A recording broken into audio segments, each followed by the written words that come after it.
Purposely. Your life, God's purpose. Listen at purposely.com. When I tell you the people in this room were mad, they were mad. Big mad. There was this guy who had the audacity to come into that room and to tell them that the sun was the center of our universe, not the earth.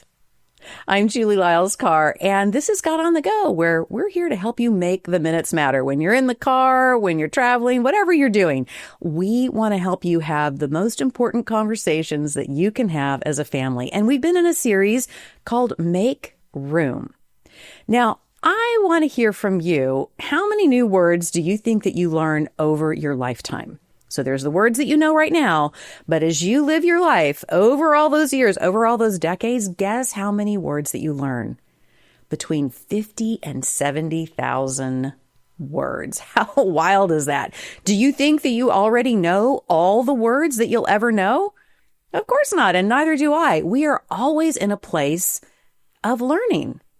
That's what's beautiful when we make room. We get to learn new stuff. When we start from a place to make room to realize that we don't know it all, and there are lots of incredible things that God can show us and God can reveal to us in our lifetimes, it's so exciting.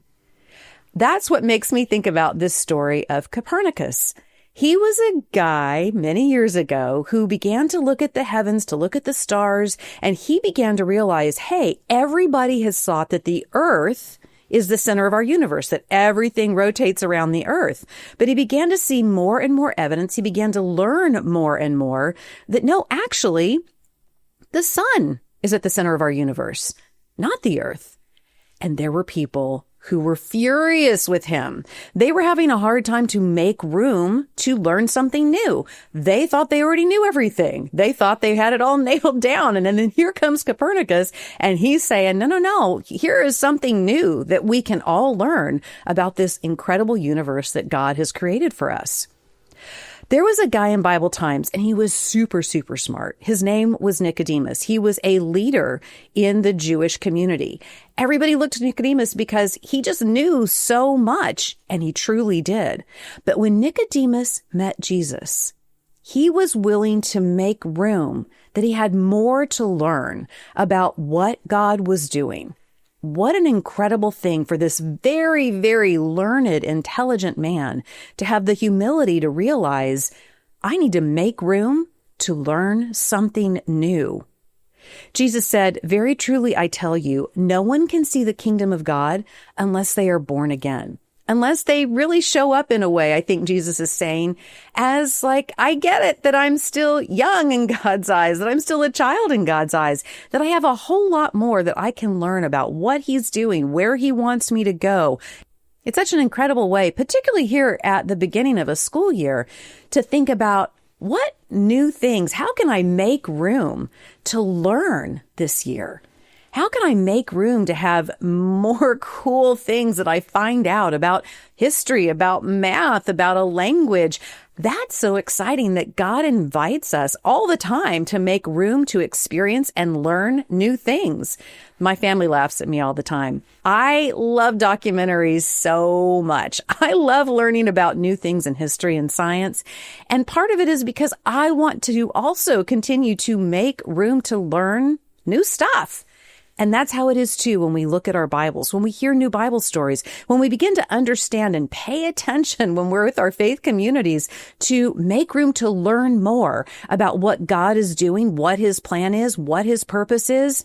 It's such an incredible thing to work with God and say, God, teach me all the new words, teach me all the new concepts, teach me more. I'm going to make room in my heart because I want to learn.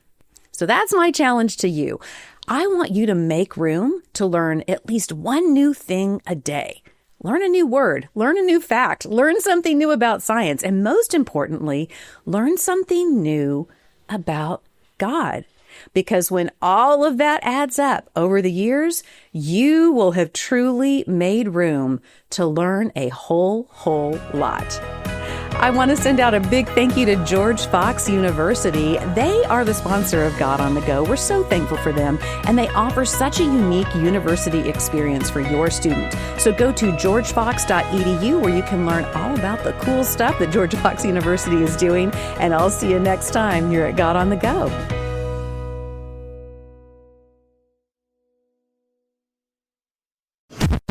Thanks for listening.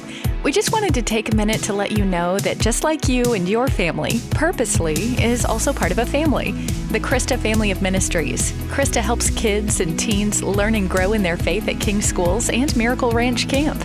And Krista shares Jesus with people in the poorest, most remote places through World Concern. Krista Senior Living is a community of love and care, and Krista Media is a place of hope on the radio. God is changing lives through these 5 ministries, and Krista is on mission to share the good news of Jesus. To learn more, visit krista.org.